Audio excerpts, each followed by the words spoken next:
Up to Christmas now. After we came back from Spain, um,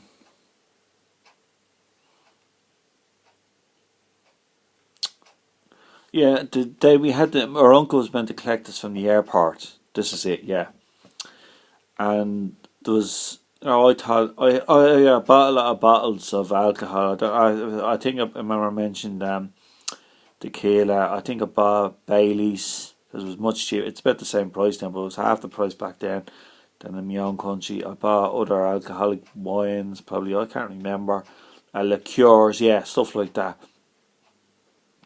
Of course, we were waiting for our baggage after we got off the plane to turn up. I call it on the conveyor belt, or carousel, whatever you like to call it.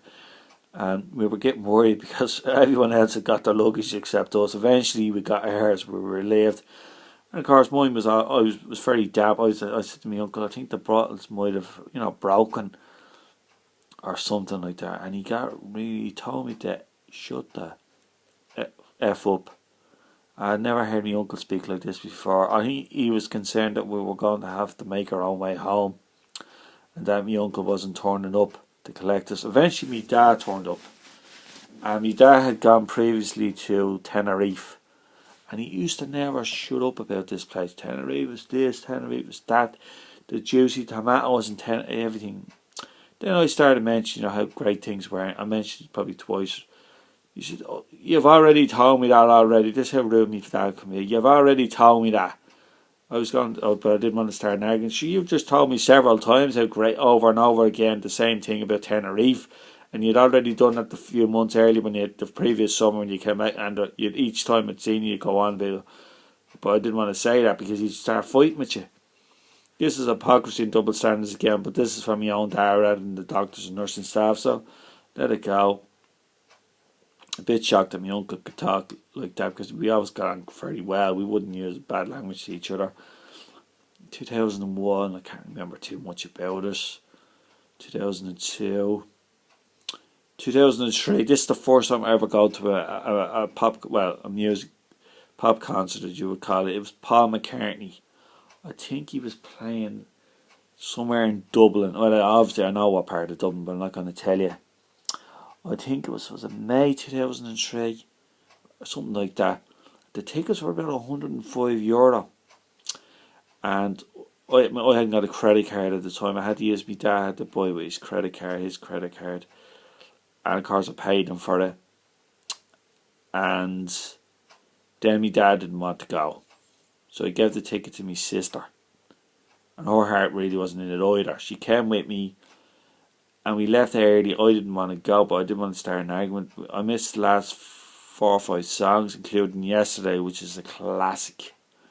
One of the greatest songs ever written. And the best person, nobody sings it like Paul McCartney. And my sister said, we've got to get the train home. I was going to say I'm willing to pay for a taxi, or whatever, but I didn't want to start an argument. She didn't really want to be there, even though she got the ticket for free.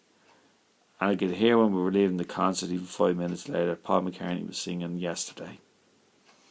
And everybody, if you're a Paul McCartney fan or a Beatles fan, you always want to hear Paul McCartney sing Yesterday. He was amazing live. All his songs are amazing. He's one of the greatest acts live in the entire world. And obviously his voice is not as good as he was in the 60s and the 70s, but he's still brilliant. I was disappointed. I could hear a few other songs. I can't remember the others. And oh yeah, I remember my brother told me when he got home, he's just an example when my mother doesn't realise what she's doing. I'm not going to mention my sister's name. I hope she's okay. I hope she's doing that. And my brother said, "What are you worried so much about? It's Paul who wants to go to these concerts. It's Paul who wanted to go to this concert. He's the guy who's a big fan." I said nothing because she hadn't done it before when I was a schoolboy, when I was a teenager. I hope I'm not going to mention my sister's name, is okay. You know, she does it without realising it. Like, even my brother noticed it. He said, all she kept saying was how worried she was about my sister, which I'm not going to name. He never mentioned me at all. But don't forget about Paul. He's the one who wanted to see Paul McCartney. He's a big Paul McCartney fan, not my sister. But she didn't mention me. She always did this. But I mean, I don't want to get out fighting over something stupid like that. It's just the way it is. So enjoyed the concerts. Oh, the next big birthday is my 30th. This is the first time I got a birthday cake since I was about. Well, also I picked up a birthday cake when I was 15 in the hospital. It wasn't real, like, and they used to give everybody birthday cakes in that stupid hospital.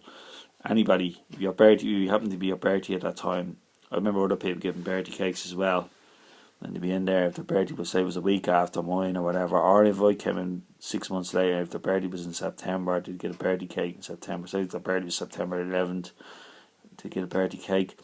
But my mother and my sister, I never knew nothing about it, or from the local supermarket, was just gone now, and it was lovely. Everything was natural, cream in it, because they tend to make all this artificial stuff. It tasted lovely. And it said happy 30th. I was really touched by it, by my mother and my sister. I wasn't expecting even. I thought if I got a birthday card, I'd be doing well. This is where I was really touched, and by my mother and sister. And I mean, the really last time I really had it, kind of enjoyed it, but my birthday was when I was 8. That was 22 years earlier, and the cake was lovely. I was really touched with it. I was seeing what was written on a happy 30th birthday, Paul. And I knew my mum and my sister had picked it out. It was made obviously for myself, but with lovely fresh cream and sponge. It was just lovely. I enjoyed it. Even the kind of ice, it wasn't like ice, it tasted lovely. It was like it was really kind of not artificial, but it was just lovely. I haven't forgotten it. I was really touched by that, and I never have forgotten it since. So now we're into 2004. As you see, I haven't been in any hospitals really for a couple of years now, and you're better off staying that way, as you'll find out soon. So I'm going to leave now. We're back into 2004, so we're catching up pretty fast. Good night, God bless, bye everybody.